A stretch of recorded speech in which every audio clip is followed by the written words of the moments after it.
That's how you end a Wrestlemania, right? John Cena makes history. Now, I'm already seeing it throughout the online comments about the ending. We're going to get to that later on, but if you want me to get you my early thoughts on that, I think it was the right call. John Cena winning the title in the main event, obviously, I think was the right direction that they needed to go. I think that this whole heel turn would have made zero sense if he would have ended up losing. I think this is a more interesting direction for Cody Rhodes. I always think that he is somebody who plays the role of the chaser way better than actually being the champion. Very similar to the Undertaker, but we're going to get to that a little bit later on in the show. Early thoughts from this night compared to night one. I think night two was obviously the more superior show. I think that night one, outside of the main event, was very much lacking a lot. But night two, from the beginning to the end, I feel like there was a lot of more exciting action. There was a little bit of a lull period in the middle of night two, but for the most part, it was the far more superior show. But let me get you guys from the top. Guys, I am Kevin Zwicker of Fast Count. Please remember to like and subscribe, like and subscribe, like and subscribe. It has been a very busy freaking weekend for me. A lot of content that has been dished out from you guys, from the shorts to the longer individual videos to these lives. But we're going to get through it. This was a very eventful weekend in the WWE and pro wrestling in general. But we're going to start with the opener. It was a triple threat for the Women's Championship. This match was a banger from start to finish. I think this was one of the better openers of a WrestleMania of all time. I love the story that they told throughout the match of Io being this third wheel, where we have Bianca and Rhea, who are obviously these powerhouse individuals who are these big time stars in the women's division, and playing on the fact that Io has been lost in the shuffle between these two behemoths in the women's division, I thought was great. I thought that this match from the beginning to the end was freaking awesome. The fact that we had Io winning the match, I thought this was going to be the predictable route, but predictable isn't always bad. I think sometimes when you have the obvious route to go, but the way that you get there is more important than the actual result. And these three ladies put on a show. I thought Rhea's entrance was pretty badass when she kind of had that veil. We had Bianca Belair come out with her stepchildren, her stepdaughters from her relationship with Montez Ford. And I think throughout this match, all three of these women had spots where they were able to show off and be showcased in a way where they were in the brightest light possible. That whip that Bianca does with her hair is extremely hard to watch. I know that hurts like hell. She delivered one to Rhea Ripley during this match, and it looked like we were going to get a Bianca Belair win, but we had Io Sky drop from the top after Bianca hit the KOD on Rhea. We got a 1-2-3 count from Io Sky to pick up the W. And you have these two individuals, Rhea Ripley and Bianca Belair, who are experienced with having these high-profile matches at WrestleMania. And for somebody like Io, who's really been putting in a lot of work, been able to get over organically with the crowd, I think that ever since that spot where she had with the trash can at War Games in their Survivor Series match, she has become my personal favorite woman in the whole women's division, and she's really been putting in a lot of work. They showed clips online of her parents reacting after Io won. Obviously, they would be emotional following such a big-time victory for their child. It was great. Favorite match of the night, personally, for me. I think that most people are going to come away with the show talking about what went down to the main event, but just from a in-ring perspective, this was the best match on the show. And after this match, I automatically thought that, man, it is going to be hard for anybody to really be able to follow up what went down, right? Guys, remember to like the video and subscribe. It helps the channel out in more ways than you even know. Next on the card, we had the street fight between Drew McIntyre and Damian Priest. I know a lot of people are big into Drew and kind of felt bad for the guy who really, in my opinion, was the MVP of 2024 and parts of 2025 early in the beginning, even though we are still in the first quarter of it. He is somebody who I know a lot of people were kind of disappointed in the fact that he ended up with Priest, but I feel like they've been able to make, chicken salad out of chicken shit when it comes to this. I think that they've done a pretty good job of building this up. Damian Priest is somebody who's steadily been improving the longer he's been on the main roster. Drew is obviously one of the more compelling characters on the whole roster, one of the compelling characters in all of professional wrestling. We had Drew come out dressed as if he was the Doom Slayer. They're trying to promote the new Doom game that is coming out. He looked pretty badass. Not too into video games, so I can't really comment on that. The last video game that I remember playing extensively was probably like GTA. That was the one that came out like, what was it, 5 or 4, whichever one. The one that had Nico Bellic. You guys know which one that is. But then we had Damian Priest come out, and he was played to the ring by the guitarist from Slayer. If you guys don't know, Damian Priest is a big metalhead. He will also be hosting a Slayer concert, I think, once they're in New York, right? Big deal for them. But this is very interesting matchup between these two guys. Obviously, two very large individuals. They went at it for a very long time. We saw a lot of different spots where they're throwing the stairs, which is dangerous. And we saw a bunch of different spots where throughout this match, they were brawling on the outside. And I thought the way that they were able to do this, I know that AEW is very much so the company who specializes in these hardcore matches where we see a lot of blood and guts, a lot of gore, a lot of uncomfortable moments. But the way that they were able to display this match and have it where we had moments where we're like, oh man, that's crazy, but not being too violent and gratuitous, I thought was very well done. I thought the spot where we had Drew McIntyre set up the tables on the outside, and we've got a tease of we were going to have Damian Priest go through it.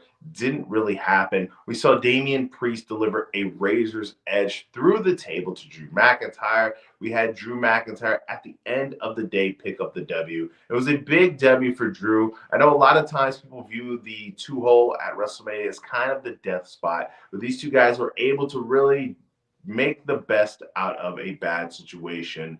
And you tied in the game. Drew got a W at WrestleMania. Damian Priest was able to have a really solid showing at WrestleMania, and people coming away with it with a positive. Like I said, the 2-holes used the death spot, but these two guys were able to really do their thing. It was a very solid match. People were into it, especially when they're doing all the more hardcore spots where we saw Drew going through the table, Damian going through the table, and Drew was able to pick up the W, and people went home happy.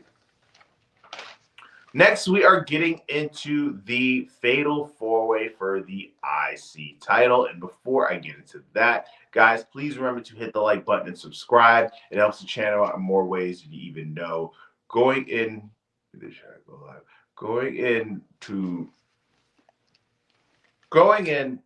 this match, we had a different contingent of the Judgment Day with Finn Balor and Dominic Mysterio, kind of feeling as if they had this deadly alliance where they were going into this Fatal 4-Way linked up at the hip.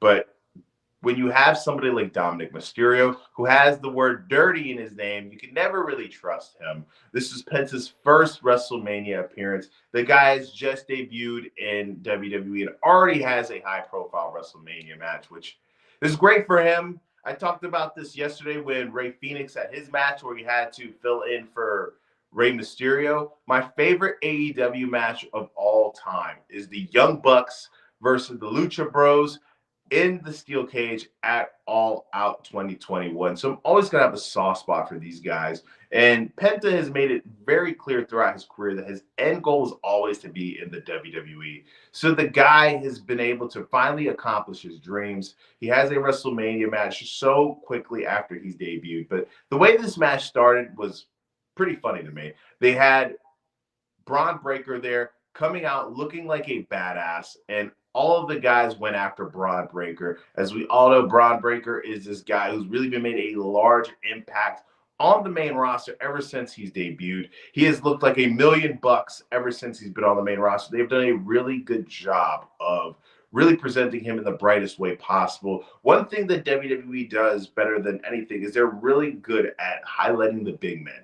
And for a guy who's a freakish athlete like Braun Breaker, they have been perfect with the way that they've been presenting the guy, right? So throughout this match, We had different alliances where we had Finn Balor and Dominic Mysterio working together. We saw different sequences where Penta was showing off his athletic ability, and Penta is one of the MVPs of this match. He did great.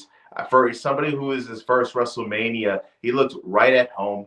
Didn't feel as if he was nervous at all. And Braun Breaker, just with his freakish ability, was able to really put on a show. We had Carlito come into the mix. Carlito was there. And as soon as Carlito was there, you knew that he was either going to eat a Mexican destroyer or he was going to eat a big-time spear from Braun Breaker. And that's exactly what he did. Those WrestleMania announce tables are different than what the usual tables look like. And we had Braun Breaker spear Carlito from one table to another. We had Michael Cole really sell the fact that Carlito was cut in half. We had no appearances from Carlito after that. And then we get to a point throughout the match where Dominic takes advantage of Finn Balor and he attempts to hit a 619 on Finn.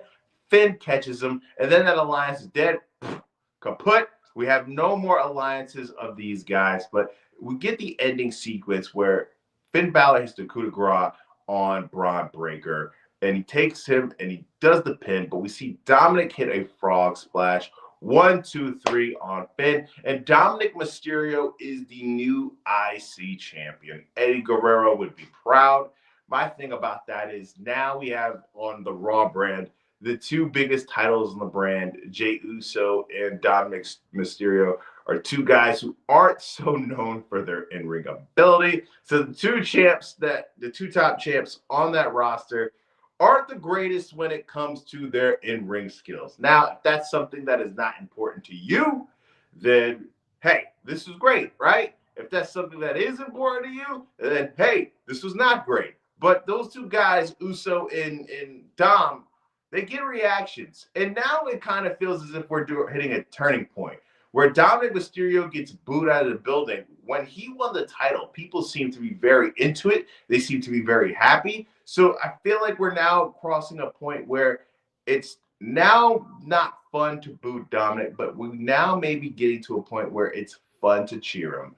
And big time win for him. I remember when he first debuted on the main roster, skipped NXT altogether, and he wasn't all that, compelling. He was really just Rey Mysterio's son.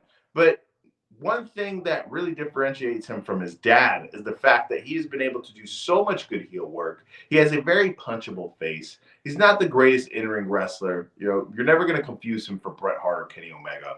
But the guy has been able to really just get over the fact that he is just this guy who has this face that where you want to boo him. But congrats to Dom. Big win for him. I thought that was the right decision going into it. If Braun Breaker wasn't going to retain, I think that Dominic winning it was the obvious choice. And it's going to be interesting to see how the dynamic is going to play out between him and Finn, especially after Dominic was the guy who betrayed Finn throughout this match. But hey, just like in the Royal Rumble and these multi-man matches, every man for himself. So that is the role that Dominic can play. And that's the card that he could just show up and say, hey, man, this is every man for himself. Somebody need to win the title between me and you, and it's going to be me, right? Guys, remember to like the video and subscribe. Hit that thumbs up button. It helps the channel out in more ways than you even know. Subscribe if you haven't. We're going to get into match 4, which was the open challenge of Randy Orton. Now, unfortunately, as we all know, it was going to be Randy Orton versus KO at WrestleMania, but KO unfortunately had to suffer that very serious neck injury. It's never, one of those injuries where you want to play around with. The neck is extremely important, right? One false move, you could be in a wheelchair for the rest of your life. So we're fingers crossed and hoping and praying that KO has a speedy recovery, whether he gets into a ring again or not.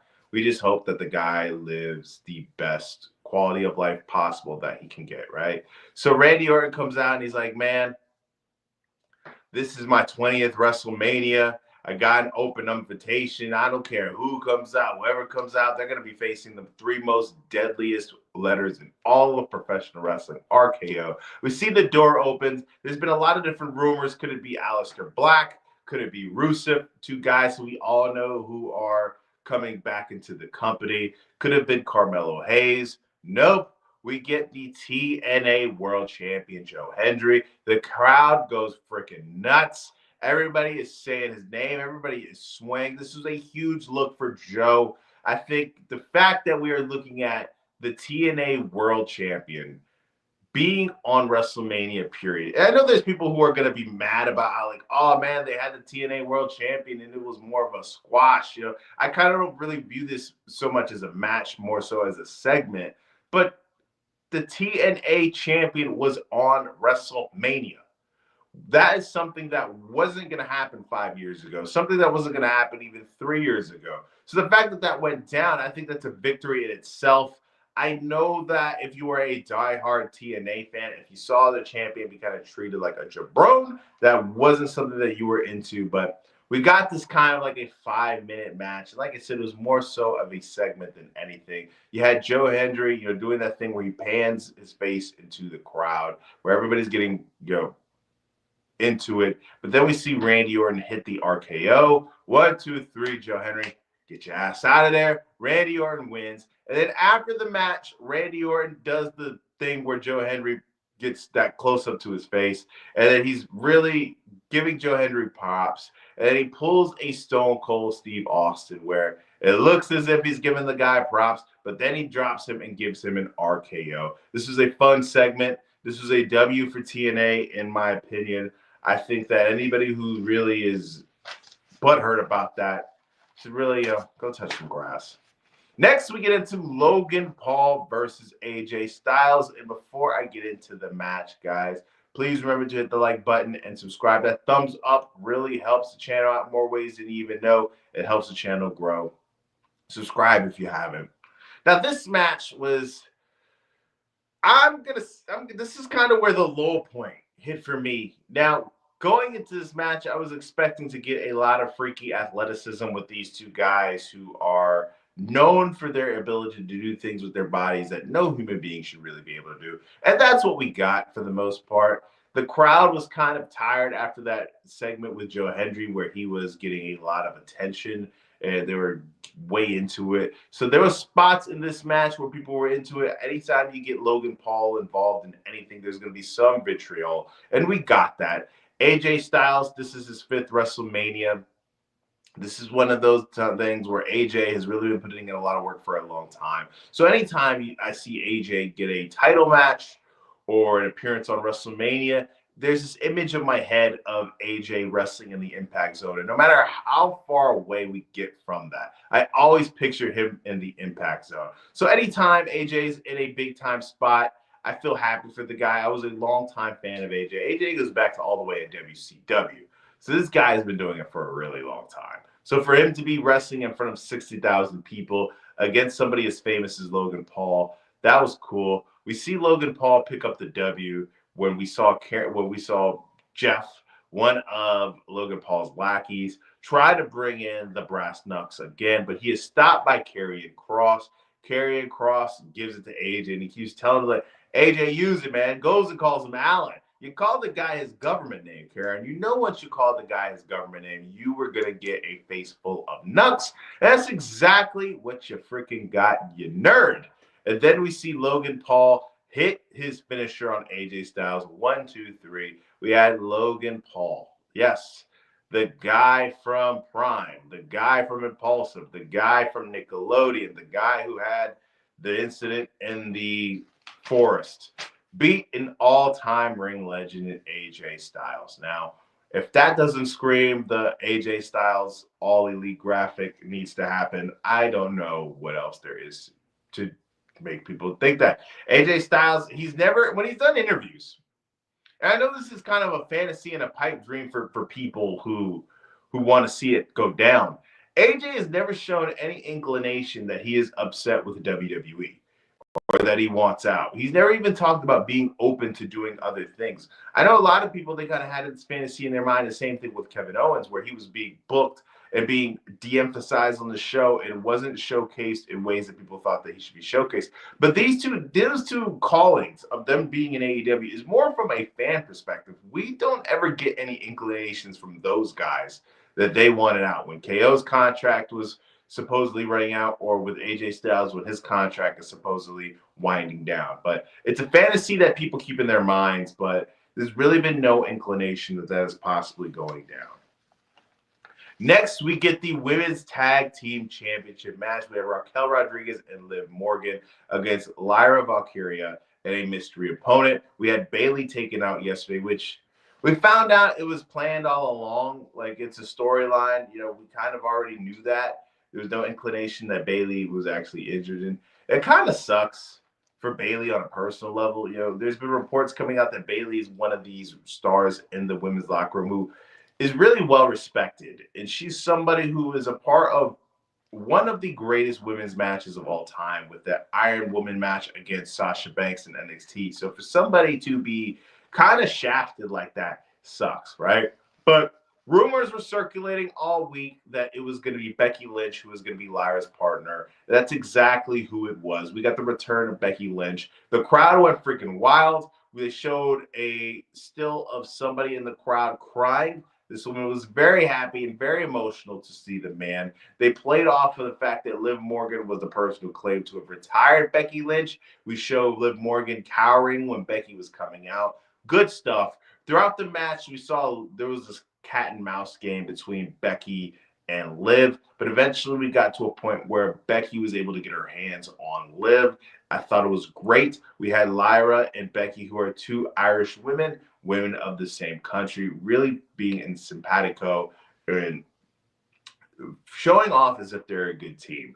And at the end of the day, we saw Becky and Lyra pick up the W. We have Lyra 2 belts, and I think this is great for Lyra. Lyra is somebody who's obviously WWE has a lot of faith in. She is the first women's intercontinental champion. Now she's able to team up with Becky Lynch, who is somebody who's already a big-time established star. So for her to get the rub, teaming up with Becky, is only going to skyrocket her a lot more than where she's already doing.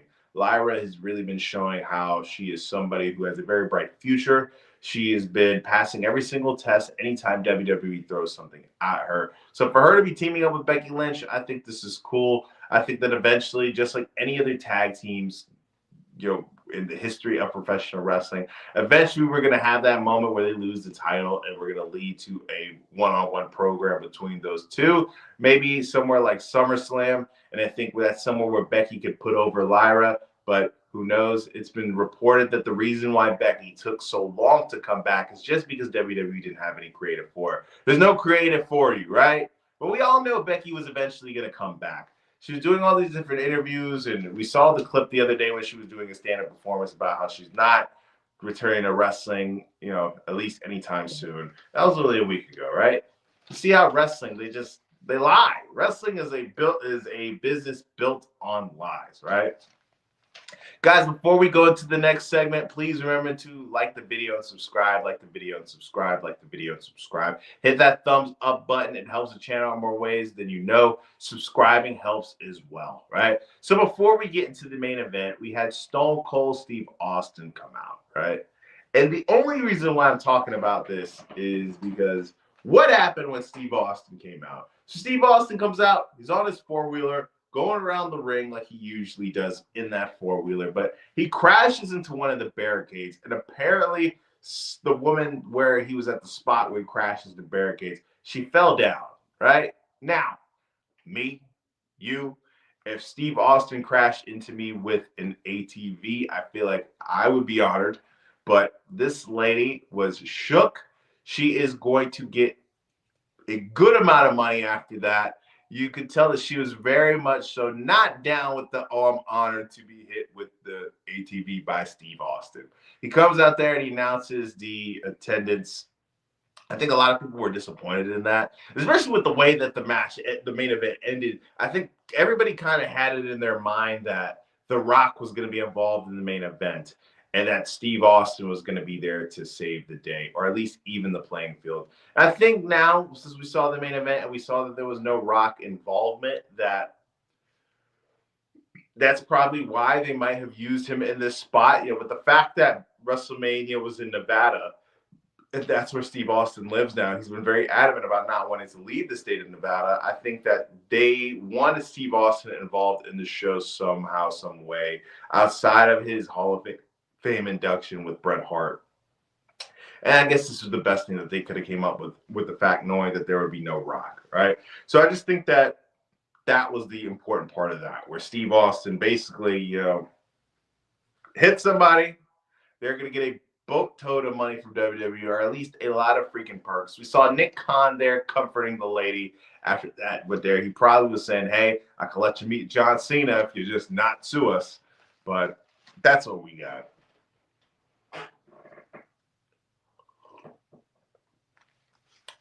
Like the video and subscribe. Like the video and subscribe. Like the video and subscribe.